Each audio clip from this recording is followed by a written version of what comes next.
We are now very happy to welcome Mr. Gideon, who was formerly the Minister of the Interior and Minister of Education, who at present, or at the time, was also a member of the Security Cabinet and also took part in cabinet discussions back when he was Secretary of the Government. And we must also mention that he is a senior research fellow at the INSS, and we are very pleased to welcome him today. Mr. Gideon, the floor is yours.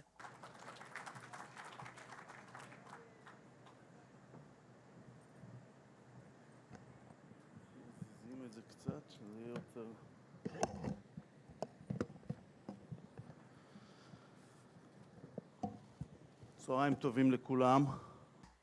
Good afternoon, one and all.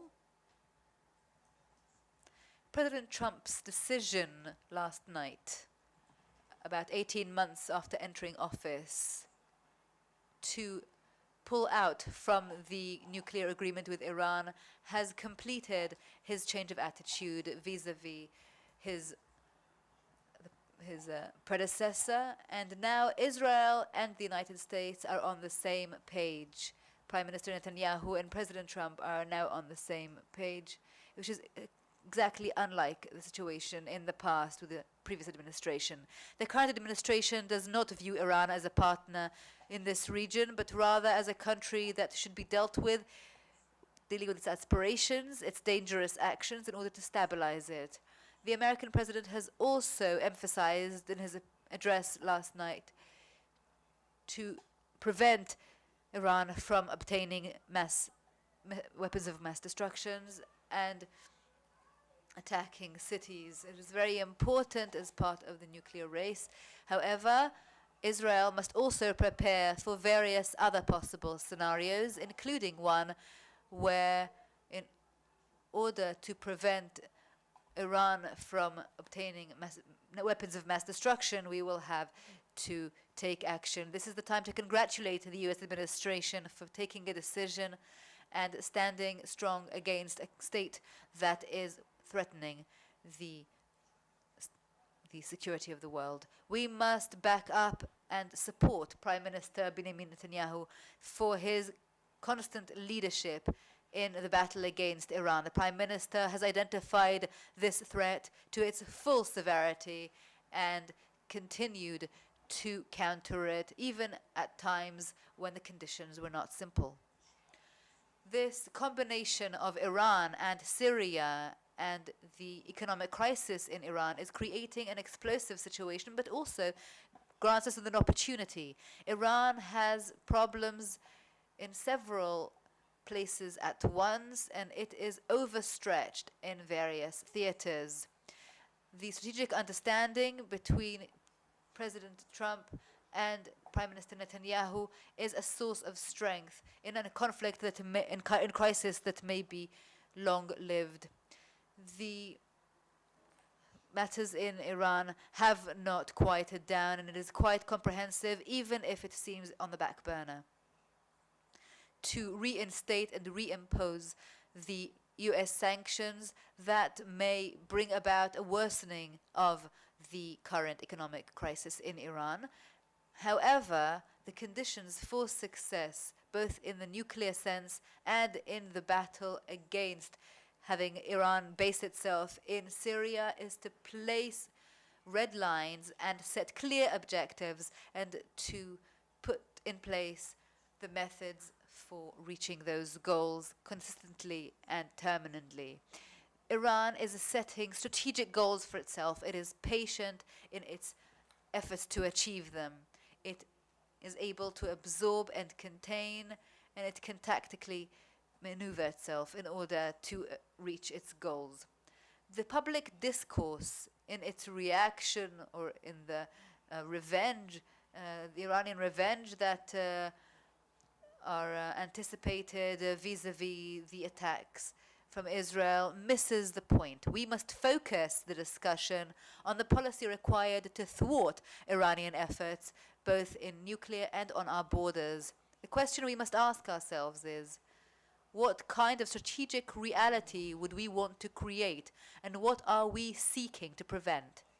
What is the victory snapshot that we would like to see, and how do we reach it? Over-focusing or retaliation may actually divert us from the actual goal. Aside from its nuclear aspirations, Iran is also striving to change the strategic balance on our borders by creating power levers over us in case of a future conflict. And so it has helped Hezbollah in its intensification efforts. And in this channel, the Hezbollah has reached several achievements since the years that have passed since the 2016 Second Lebanon War. And now the Iranian efforts are focused on two axes. The first, building factories for precise and accurate missiles in Syria and Lebanon. Missiles that can attack very accurately military bases, energy and infrastructure facilities in Israel. And the damage of such arming will be very significant in any future conflict. The second axis is having advanced warfare go into Syria and building a direct threat from the Syrian air territories to Israel. And these are two axes that are part of the same strategic move by Iran, and one should not separate between them. It is Iran's aim to create a top quality attack against Israel's military and economic home front. These two axes are Iran is advanced in both of these two axes, despite Israel's attempts to thwart it. Aside from other arms of Iran in Gaza and Lebanon alongside Syria, is designed to create a balance of powers that will disrupt Israel's ability to go into conflict with Iran over the nuclear issue in future. Israel's willingness to confront Iran in this area is not an obvious choice. Begin's doctrine has embodied the determination to stop the Arabs around us from gaining nuclear weapons. In 1981 in Iraq and in Syria in 2007. However, Israel was not as determined to thwart the intensification of its neighboring countries when it comes to conventional weapons. And so Hezbollah has become much stronger. And now the Iranian move meant that Israel cannot allow to have such arms built around it, and we must set red lines for the armament of our enemies and for having certain systems and certain weapons. In such a situation, we must ask ourselves, and Israel should ask itself, what is the operative model for thwarting the Iranian efforts?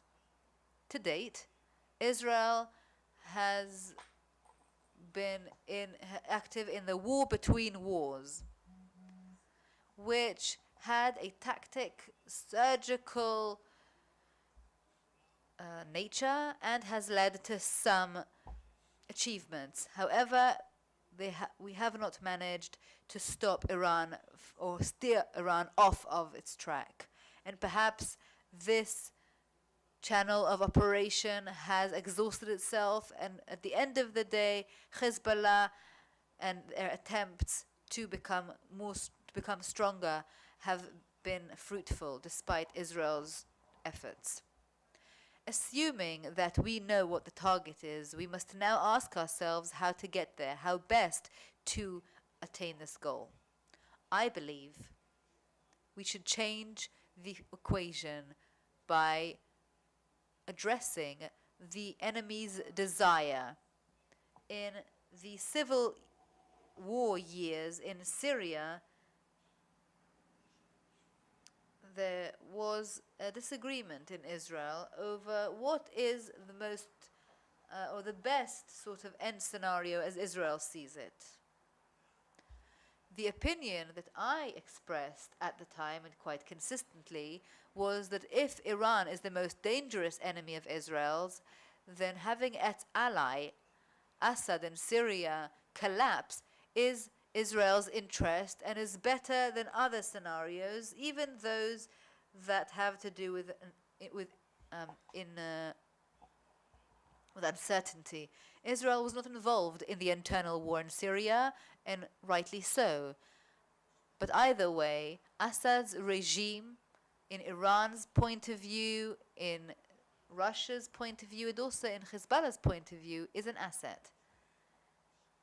Both of them have invested so much over the last few years in order to make sure it survives and in order to ensure Assad's regime's survival. Setting this threat, posing a threat upon this strategic move as a response to what is happening in Syria may be a very efficient tool in the thwarting thereof. And therefore, Israel should say clearly and loudly that if Iran should persist in its attempts to create a new strategic equation from Syria, this will endanger Assad's regime.